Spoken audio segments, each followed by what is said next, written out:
The Silver Crown by Robert C. O'Brien, Chapter 1, The Birthday Present. She had known all along that she was a queen, and now the crown proved it. It was the first thing she saw when she opened her eyes. It lay beside her on the pillow, shinier than silver, glowing softly with twinkling blue stones set all around.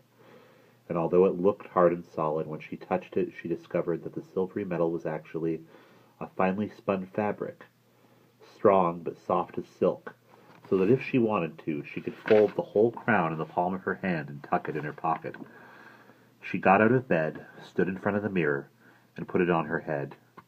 It felt light and warm and comfortable. Of course it fitted her perfectly. Her name was Ellen. She had brown hair, gray eyes, clean teeth, rather knobbly knees, and was 5'5" tall. She was 10 years old. Yesterday she had been 9, but today was her birthday, and the crown was her first present. It did not occur to her to wonder from whom it had come. She was merely aware that it was hers by right. Her bedroom, a white room with a slanted ceiling, was in the attic floor of the house. Her parents, her brother, and her younger sister all had their beds on the floor below. She looked at her clock. It was not yet quite 7, and she knew now that school was out, and they would all still be asleep. It was not their birthday. She got dressed, brushed her hair for 7 seconds with no noticeable effect, slipped the crown into her pocket, and started downstairs. Halfway down, she turned around and came back up. She took the crown from her pocket, where it made a sizable bulge. Also, though it was light on her head, it felt heavy in her pocket, and put it instead into a red leather pocketbook, which she snapped shut and slipped over her wrist. Besides the crown, the pocketbook held $1.56. She hoped it would hold more before the birthday ended. It also contained a tattered letter from Aunt Sarah, who was beautiful and lived in the mountains, but who traveled a great deal, and was the only grown-up who honestly knew, and did not just pretend to know, that Ellen was a queen. Ellen went down to the kitchen, where she ate a donut in 4 bites and drank half a glass of milk. She slipped another donut into the pocket where the crown had been, and went out the front door, closing it quietly behind her.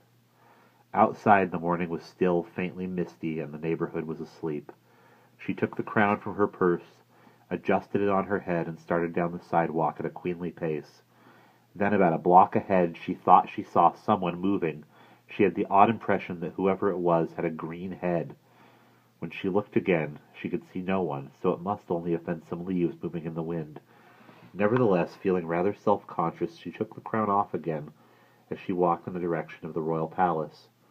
She came in a few minutes to a small wooded park, which she entered. Through the woods, she walked to a clearing where there lay a comfortable log, or rather a royal bench, and this was the castle garden.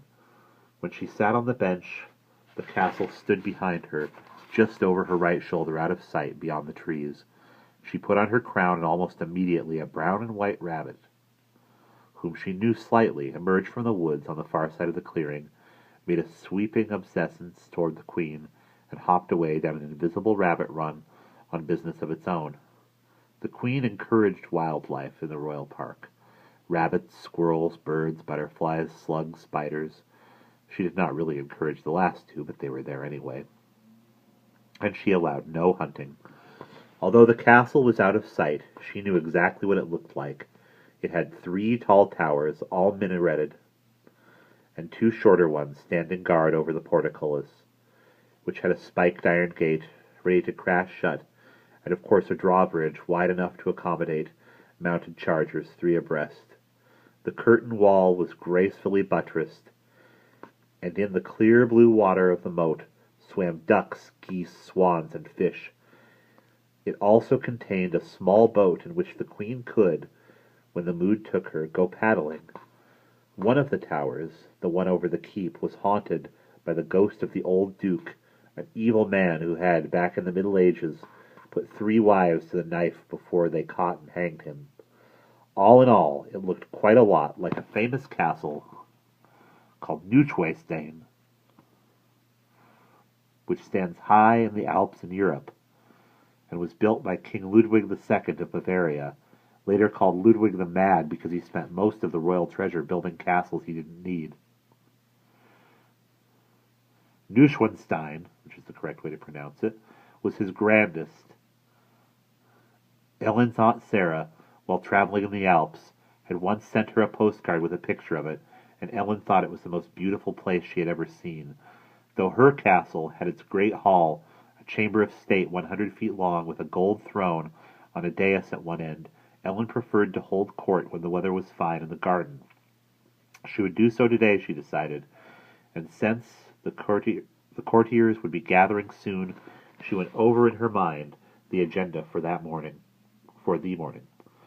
First, the Prime Minister, probably accompanied by the Colonial Secretary, would want to discuss affairs of state, including reports from remote outposts of the Empire, places like the Fiji Islands, Borneo, or the Outer Hebrides, where there sometimes were native uprisings.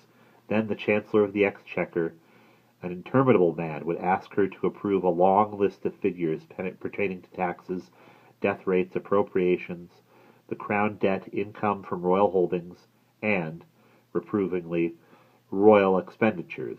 This was rather like arithmetic and always got Ellen feeling slightly dizzy. Next, the royal steward, with the Grand Duke and Duchess, a dashing young couple, would discuss arrangements for the Queen's ball, now only 2 weeks off and thus fearfully urgent. When the Chancellor of the Ex was out of earshot, the Queen planned to ask the Duchess, who was not only her chief lady-in-waiting but also her best friend, to find out the price of a new ermine robe she must have for the ball. Her planning was interrupted suddenly by the wail of a fire siren, then another, then a third, and engines rumbling down the street next to the park. Ellen now had lived in the city long enough, more than 3 weeks, so that she no longer got excited about fire engines. She heard their sirens nearly every day, but in town, unlike the country, they merely shrieked off somewhere out of sight and put out a small fire in the house or apartment of someone you didn't know. She sat still and waited for the noise to fade out in the distance, when she could resume planning for the ball. But this time it did not fade, at least not very far. She heard the sirens wind down from treble to bass, and then stop, still within earshot. There was a lot of confused shouting, and then the loud throb of an engine, a pump. 2 more sirens screamed, coming from another direction. Then she smelled smoke. It must be near, she thought. She could not possibly hold court in such a ruckus, so she decided to go and look. Official business, including the ball, would have to wait until afternoon. She could only hope the park would still be empty. It was next to impossible to hold court with a lot of children playing around. She stood up from the log, put the crown back in her pocketbook, and walked out through the woods, down the street, in the direction from which she had come. The fire engines, 5 of them, were pulled up at the curb. There were also a lot of firemen in black raincoats and red hats, a big crowd of people, and more coming all the time, and a policeman directing traffic. Ellen walked quickly toward the crowd. As she got closer, she began to run, her handbag banging against her legs. Then she stopped completely. It was her house. It had burned to the ground. There was nothing left of it but some piles of blackened brick, some ashes in a hole that had once been the basement, and, in the crowd around it, held back by a fence of ropes the firemen had rigged up, she saw no faces, she knew. And that is the end of Chapter 1.